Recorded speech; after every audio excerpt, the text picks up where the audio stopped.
هلو گایز، خیلی خوش اومدیم به ویدیو جدید. خیلی خوش اومدیم. من محمدم و اومدم به آموزش جدید دیگه. یه اسپیکر قدیمی، خیلی قدیمی، عتیقه است اومده برای تعمیرش رو انجام دادیم. فقط مونده نصب ماژول و باطری لیتیومش. بریم که داشته باشیم کارو. اگر از این ویدیو خوشتون اومد حتما چنل رو سابسکرایب کنید. اگه دوست داشتین ویدیو رو لایک کنید. بزن بریم سراغ ویدیو. Let's go.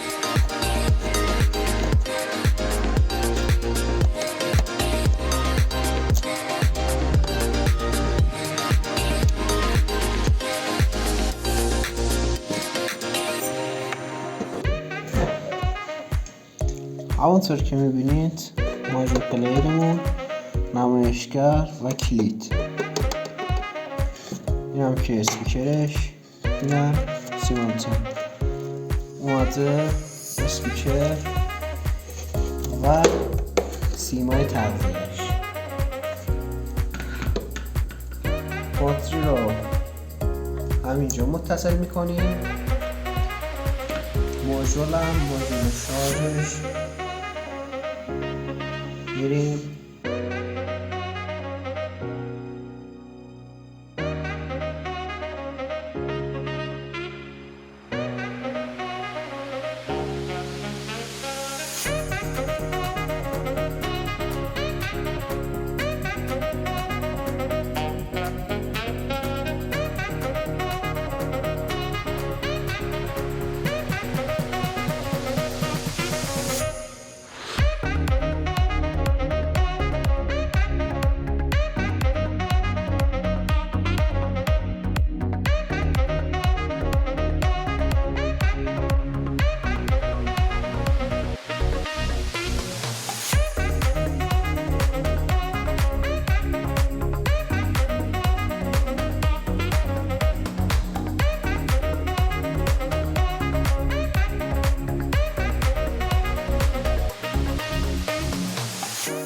I don't deny there's some strange evolutionary process going on, but mankind won't be destroyed. The fact that you and I are working here today is evidence of that.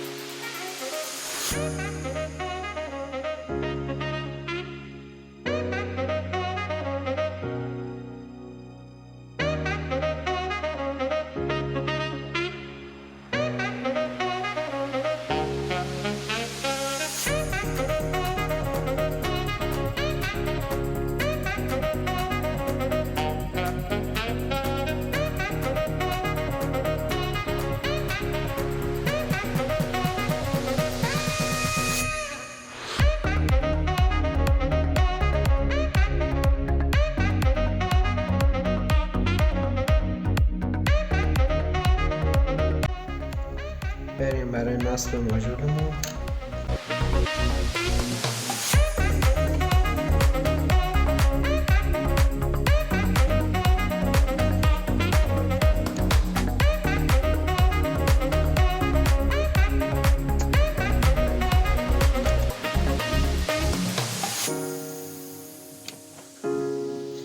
اینجا همونطور که می‌بینید ماژول رو گذاشتیم اینجا فیتش می‌کنیم. اینجا بیرون اومده، اینجا به شارژ می‌زنیم.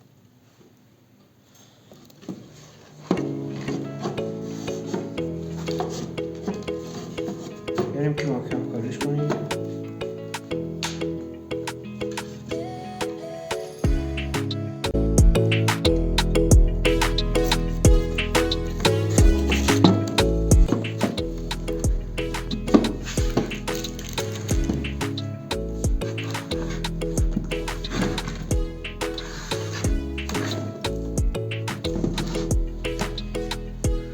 مرسی که تا اینجا ویدیو همراه ما بودید. معطلتون نمی کنم. تا ویدیو بعد.